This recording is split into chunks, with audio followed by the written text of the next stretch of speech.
La actriz estadounidense y embajadora de ACNUR, Angelina Jolie, dijo en una oportunidad: "No podemos aliviar la situación solo con el envío de ayuda humanitaria. Hacen falta la diplomacia y la resolución de conflictos". Hola, saludos cordiales. Mi nombre es Isaac Seijas y esta monografía lleva por título Políticas internacionales para solucionar la crisis venezolana. ¿Son eficaces los mecanismos implementados por la comunidad internacional? A modo de antecedente, la crisis política, económica y social de Venezuela se ha intensificado cada día más, y en particular la toma de decisiones políticas, la cual ha debilitado a su vez la legitimidad del gobierno, la tendencia a la concentración de poder y la escalada de sanciones internacionales. La diáspora venezolana ha provocado una crisis regional de refugiados. Según datos de la ONU, a mediados de 2020 la cifra llegó a 6.5 millones de inmigrantes venezolanos en América Latina, incluso inmigrantes regulares e irregulares. Estas cifras representan un gran desafío para la economía latinoamericana y plantea un grave problema para el hemisferio. ¿Cuál ha sido la participación de la comunidad internacional en la crisis venezolana? Bien, definiré conceptos importantes para esta defensa y los abordaremos a continuación. El primero es el conflicto internacional. Su definición no es más que el desacuerdo o divergencias sobre determinados temas que generan una controversia, y estas pueden culminar en un conflicto internacional. El conflicto internacional tiene dos ámbitos de acción. Estos son en el ámbito internacional y en el ámbito interno. En el ámbito internacional, el conflicto venezolano supone un gran problema para los países vecinos, puesto que ha generado un éxodo masivo, lo que ha convertido en una de las mayores crisis de desplazamiento del mundo. El conflicto ya trascendió las fronteras del país. Soluciones pacíficas de conflictos internacionales. La doctrina internacional estudia dos tipos de medios de resolución de conflictos, como lo son los medios pacíficos o diplomáticos y los medios violentos.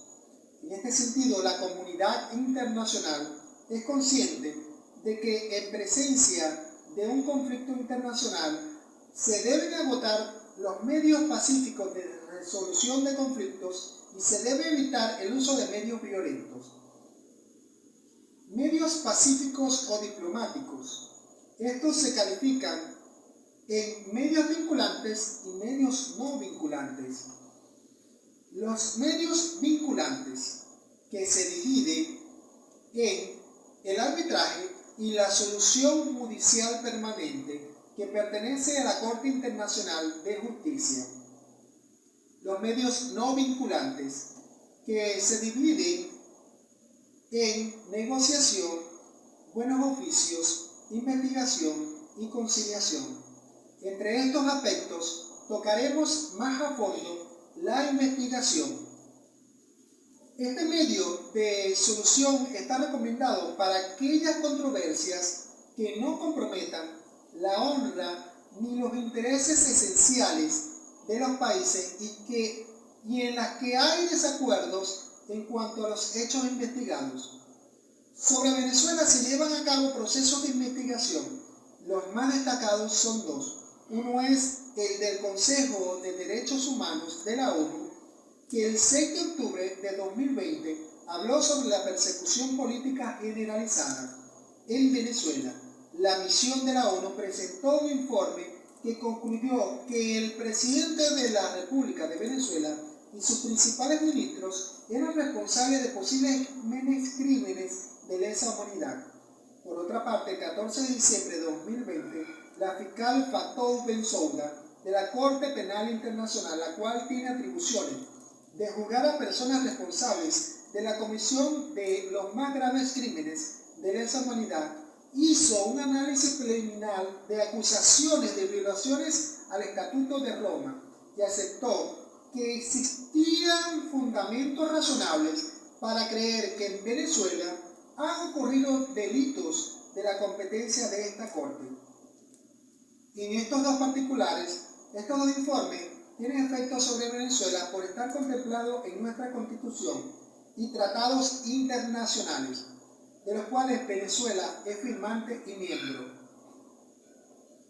Por tal razón, es mandato del artículo 23 de la Constitución venezolana que Venezuela debe apegarse al artículo 3 de la Declaración Universal de Derechos Humanos, al artículo 6 del Pacto Internacional de los Derechos Civiles y Políticos y al artículo 1 de la Declaración Americana de los Derechos y Deberes del Hombre y al artículo 4 de la Convención Americana sobre Derechos Humanos, que garantizan expresamente las garantías para la protección del goce y el derecho a la vida de manera amplia y general.